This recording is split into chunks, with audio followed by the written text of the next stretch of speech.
Should you worry about waste?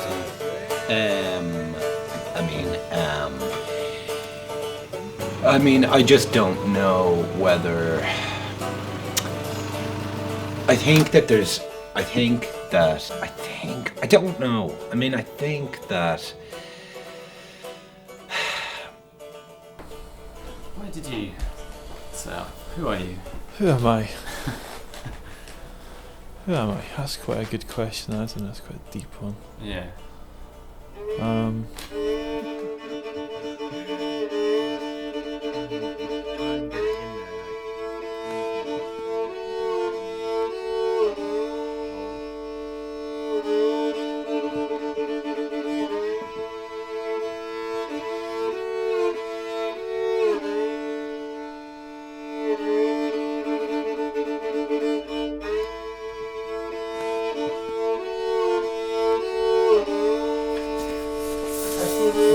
That would sort of be wall mounted with a light behind it. So it'd be kind of like backlit. Because when you put it up to the light, it changes a little bit. You can like see through the plastic bit. I think I have understood about wastes since I was a child. And I think with local war it's kind of part of what we do. I think that being sure that we don't waste food is a kind of a given, It's not even worth making a big deal about. It's just a really obvious choice. I was basically, in primary school, I was basically brainwashed because in the 80s in Germany, people were super aware about environmental stuff. And they showed us these films that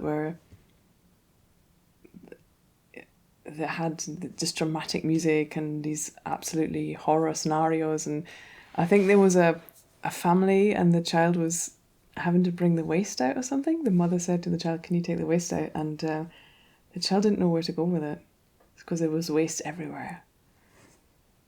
And and like when you're a child, that's pretty intense. So the Good Food Fund is an initiative that's been part of the shop for quite a long time. I'm not quite sure when it started. And the initial idea of the project was to ask customers for donations and to buy fruit and veg for people who are living in food poverty. We don't make a profit on that sale. The veg boxes have, I think, about 1,000 orders a week just now, maybe even more. And sometimes they get sign-ups after they've done their order. So they need to slightly over-order a little bit in order that they can send all these orders out.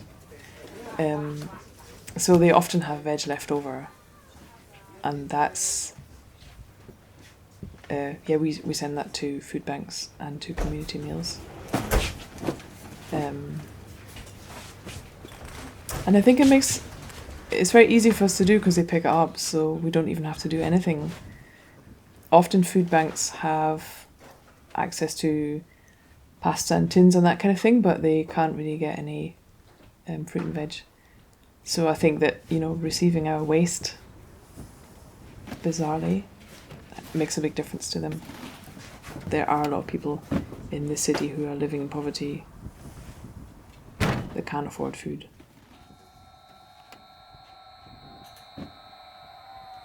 Is it alright? Kind of making this. Doesn't sound like it.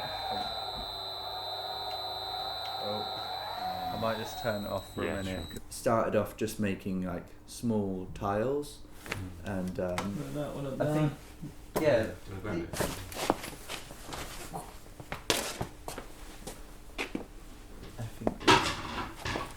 this is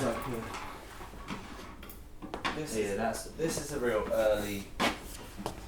Yeah. So wait, where's it? It's like QVC, isn't it? Oh, that's a okay. Yeah. So we started out with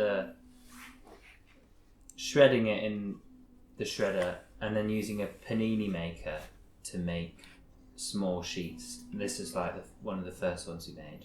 So collect the plastic, in the form of like bottle tops. Yeah, milk bottles, bottle tops. Cool. But these are all sorted by colour and type. Yeah. And then barrels from Local, which right. that kind of thing. Yeah. So collect them, sort them type, clean them, and then shred them in the shredder, and then decide then what sort of colour mix to do. So then we'll weigh out 150 grams of black, 400 grams of white, bits of red. Melt it and then take it out and leave it to cool under pressure. So before we got the press, we used to use clamps and then dunk it under water to like speed cooling time. If you had a water bottle, the lid is a different plastic to the clear bottle, and when they've been remelted into something else, the clear bottle creates a really quite fragile bit of plastic, whereas the lid is really like robust and kind of almost a little bit flexible. If you dropped it, it would just bounce and maybe dent, whereas the other one could crack.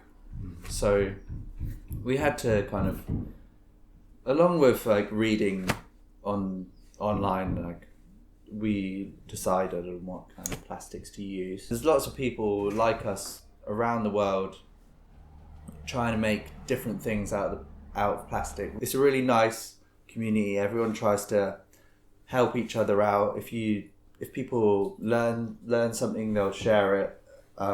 If you get with the community, like good results with a certain because thing you're working it's a quite at this kind of level of using it as a material. It's quite new. It's not like using wood where people have used it for hundreds of years and you know how to treat it. Yeah. The information's like out there, but with the plastic, it's very on a small scale.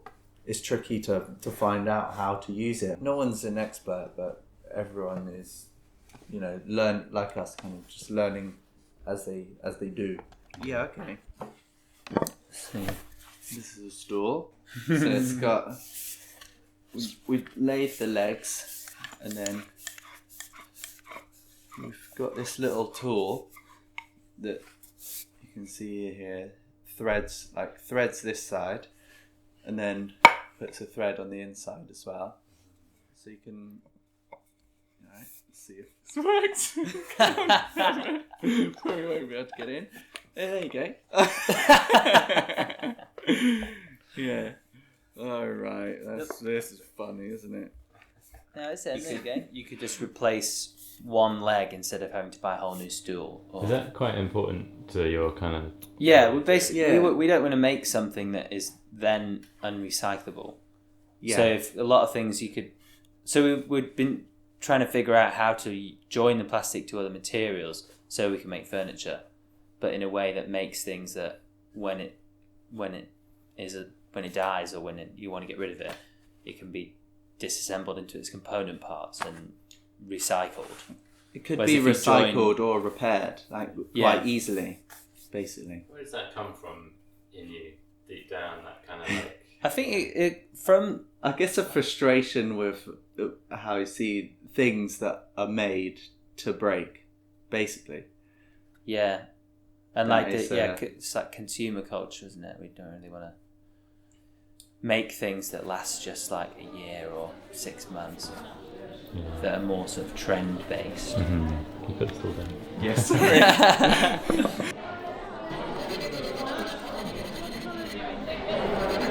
Our Repair Cafe is based on the Repair Cafe International model, which started in the Netherlands in 2009, and now there's like thousands of them all over the world. Repair is important for lots of different reasons. Obviously, you have the reason of reducing waste, but I think a lot more intangible positive things happen at a repair cafe.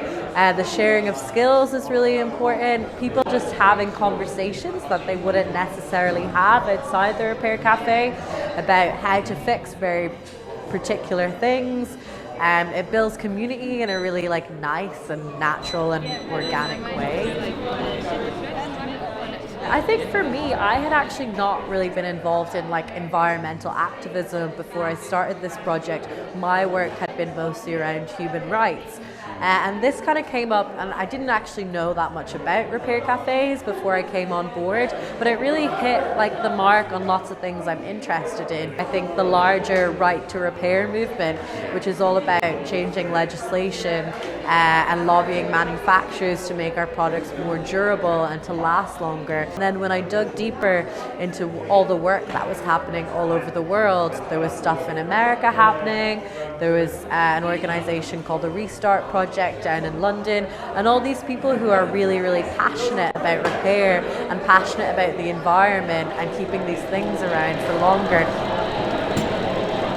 We had no volunteers when we started, and now just a year into the project we have over 20 volunteers and people who are really, really active and interested. And it's quite nice to see people with this like niche interest come into this space and get to explore that interest and like learn new things every time, because all products are so different.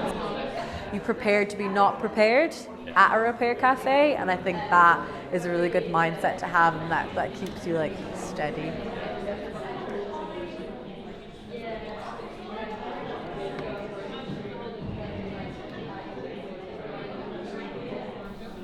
Yeah, I mean, when I finished school, I went to college. I studied multimedia design, and it wasn't really for me. I really liked skateboarding, so I went to America and spent 3 months touring around, going to skate parks. Really? And in that time, I saw a huge amount of things for the first time. You know, I saw like beautiful mountain ranges, unspoiled forest, and at the same time kind of the worst of Western civilization in terms of wasteful consumption. And I thought, these are some of the things which are wrong in the world, and what do I do with my coming years as becoming a grown up to do something about this.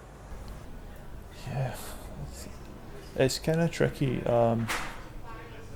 I guess at this point in time, I think packaging and waste is the cool kid on the block, and it's getting a lot of attention. And I'm very cautious of single issue trends. Packaging reduction is really important, but not at the expense of overlooking the fuller impact of what that product has. So within something like let's say a packet of lentils, you have the plastic packaging on it. So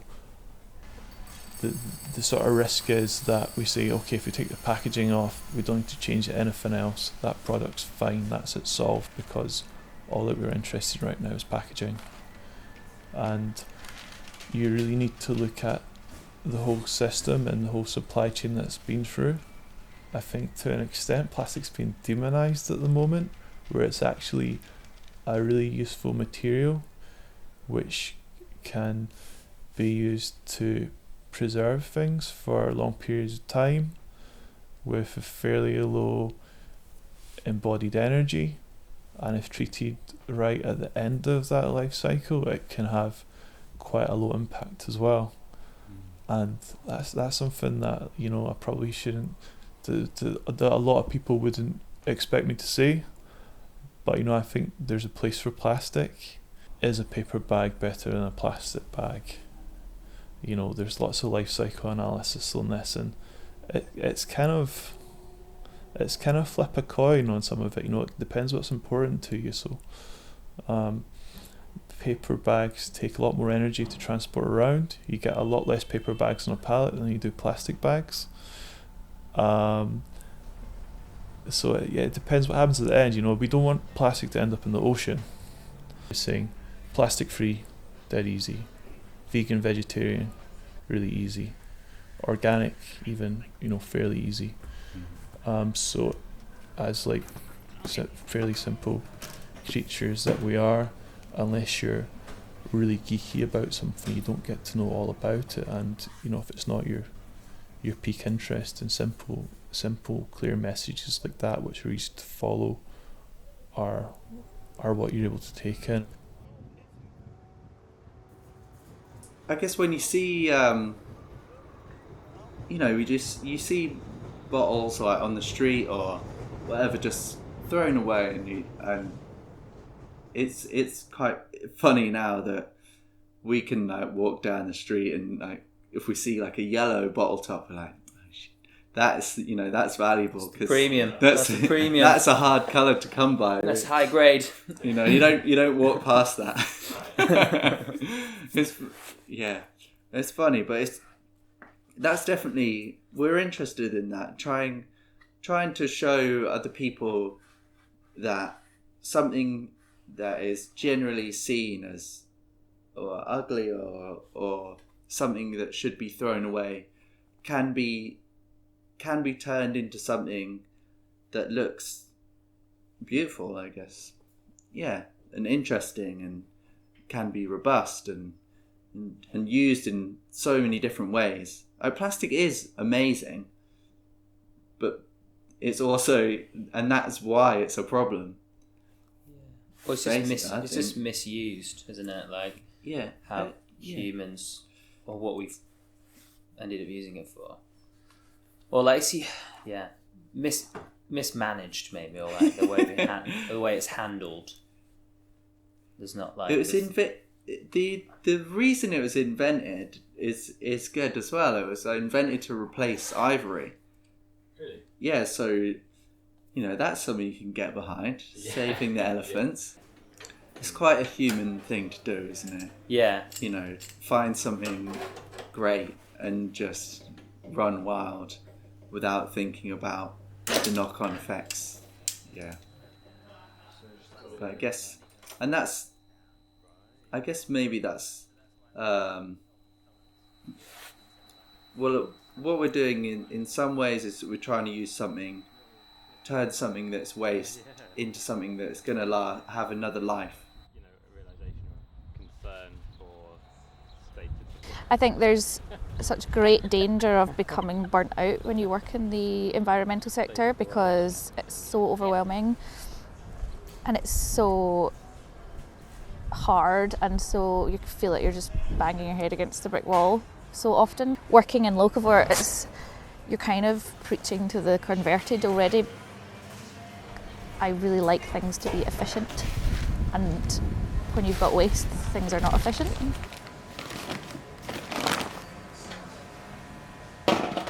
The number of zero waste shops that are popping up is amazing, you know, it is amazing. And even being in like somewhere like Morrison's, you know, you can pick how many eggs you want and bring your own this and that, and that's a real, big cultural shift.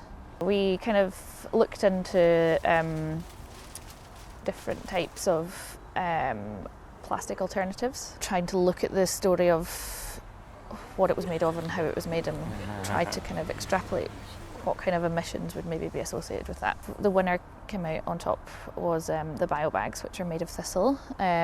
Thistle that is grown on non-arable land, so it's not taking up space for crops that would feed people, which is really important, because you don't want to be growing stuff that's going to be used for packaging that could be grown on perfectly good growing land. We're using them in our veg boxes at the moment, and we're hoping to use them in the shop as well.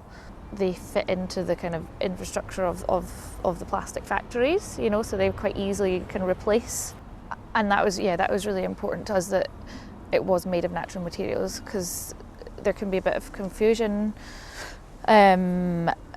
Essentially it's greenwashing, because companies call things like, bioplastics, but actually that doesn't mean that they're, natural in any way. It could just means that the plastic polymer can break down quicker within a natural kind of environment. So essentially what you get out of that is just lots of microplastics, which is really, really bad.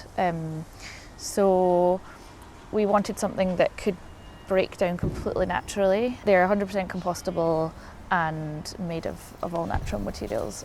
We obviously sell glass jars and organic cotton tote bags, and that's kind of part of the sort of bring your own kind of infrastructure. And things like egg cartons and oil bottles and milk bottles and all that sort of stuff. We sell beeswax wraps, which are made in Fife. So the heat of your hands essentially melts the beeswax a little bit, and that makes it stick to each other. And we were looking at rolling that out across the whole deli, because every night, within the deli, we wrap everything in cling film. You can add more beeswax to them and keep them going for a really long time, but when you are done with them and they're on their last legs, they're completely compostable and biodegradable as well. So, because they're just made of organic cotton and beeswax, so they can just go into the compost heap. It just, you see, I don't think that we can simply talk about waste, as an isolated thing. I think we have to talk about consumption. The waste from production and consumption is a big problem, but that requires a change to capitalism. And nobody wants to do that, nobody wants to do that. So we'll put our plastic in the blue bin and our, I don't know, our food in the grey bin, and, I think that we're helping. Yeah. We are probably a bit.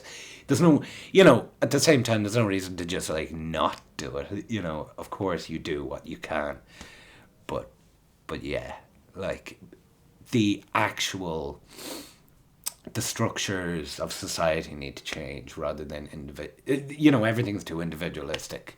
Actually, we need to demand political and societal change that isn't going to be easy, and it's going to require far more sacrifice in terms of how we consume. We buy new things to replace the old things, and we throw out the old things. I mean, we could have things that last our lifetime, but we don't.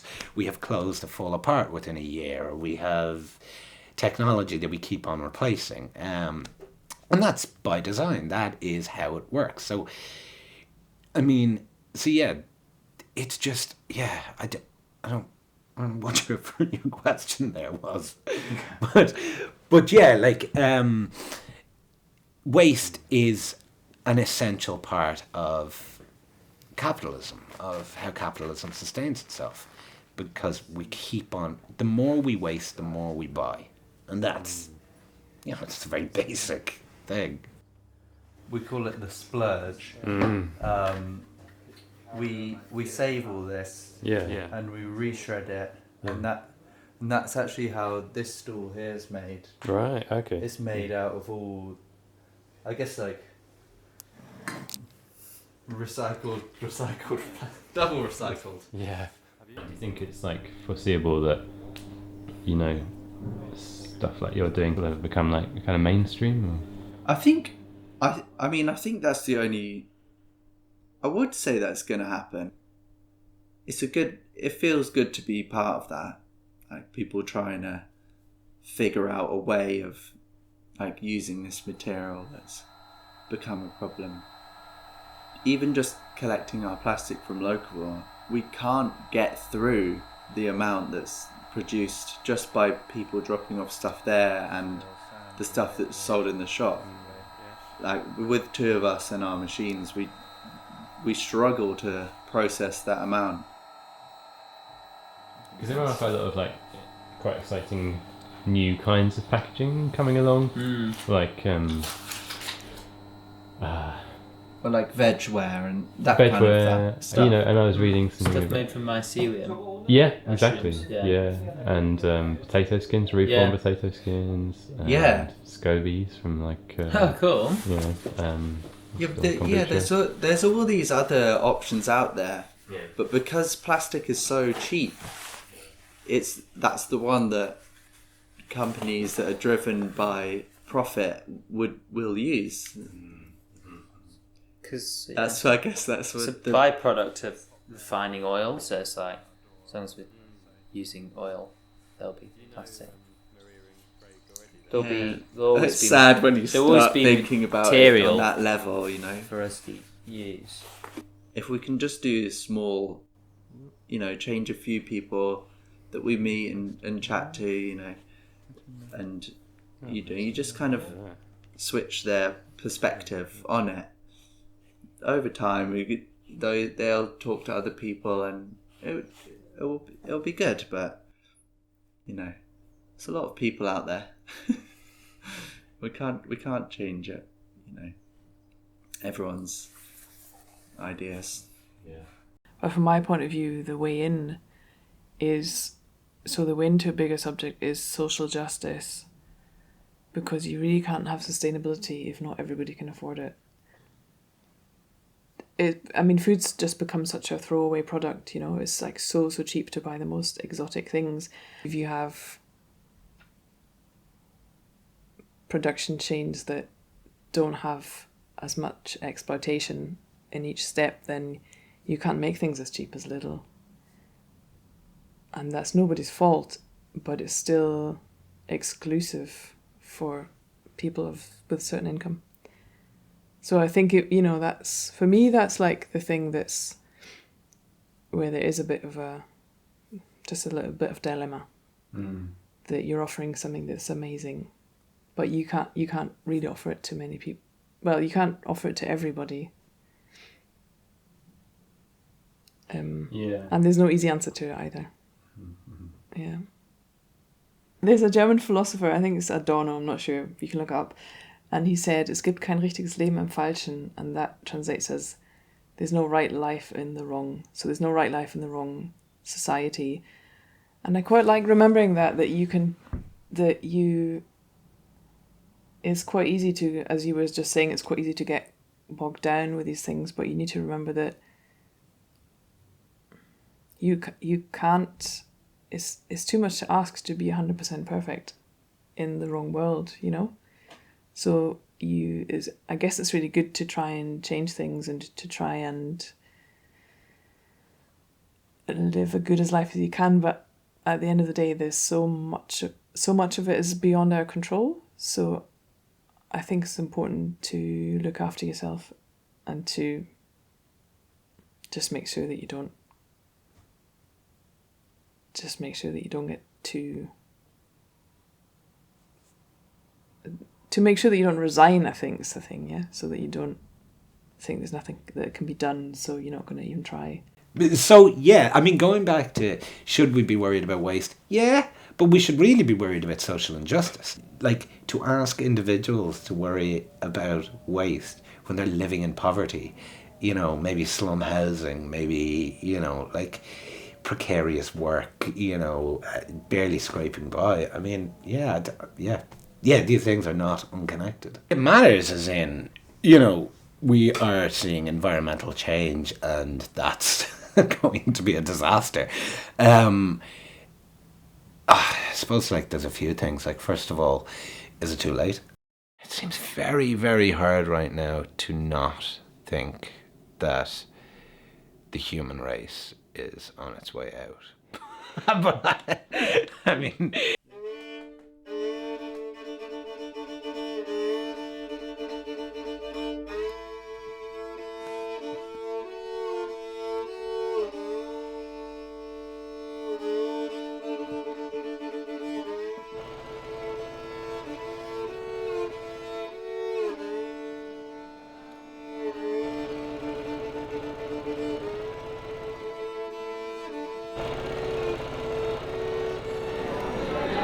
Will you be able to fix it, do you think? No.